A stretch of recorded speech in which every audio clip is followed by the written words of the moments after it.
De nueva cuenta, la cámara viajera de JP Multimedios inicia este 2020 con los primeros reportajes. En esta ocasión, te presentamos una entrega especial de Comalcalco, una ciudad creada, aunque usted no lo crea, por los mayas y olmecas juntos. Y es que la civilización maya nos sigue sorprendiendo todos los días con sus extraordinarios avances tecnológicos o secretos en distintas ciencias que los convirtieron en una de las culturas más avanzadas. Un perfecto ejemplo es la zona arqueológica de Comalcalco, una maravilla milenaria que pudimos descubrir en nuestro más reciente viaje por Tabasco. La mejor manera de conocer las ruinas de esta antigua metrópoli es partir temprano desde Villahermosa, capital del estado. A lo largo del camino de unos 60 kilómetros pudimos observar los innumerables ríos, lagos o caprichosos cuerpos de agua que se forman por doquier.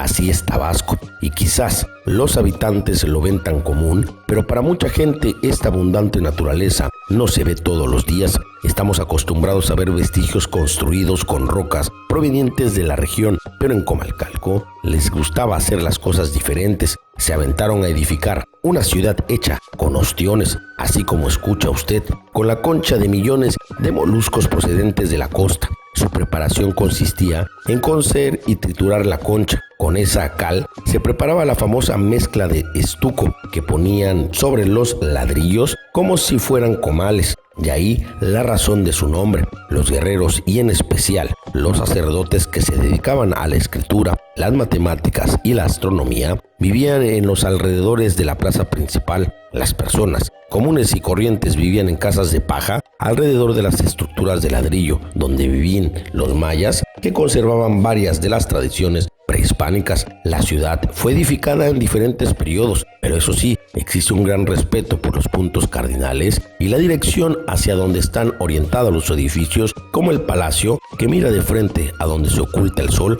Contaba con pozas donde acumulaban el agua de lluvia y una red hidráulica de barro para su distribución. Además, existía un área especial para sus sirvientes y hasta para su banda de música personal. Si esa, que la que componía de tambores, sonajas y caracoles, Comalcalco, son unas ruinas de las que se habla poco. Es por eso que debes de visitarla. Estamos seguros que te sorprenderá. Además, se encuentra dentro de la ruta del chocolate en el mismo municipio. El nombre actual de Comalcalco deriva de la sorpresa de los náhuatl, quienes llegaron a la zona cuando estaba ya deshabitada y se encontraron con unos edificios construidos en un material que desconocían, el ladrillo, por lo que optaron por darle un nombre descriptivo con lo más parecido que conocían, el comal, llamándola Comalicalico, que significa Casa de los Comales. Reportajes especiales JP Multimedios.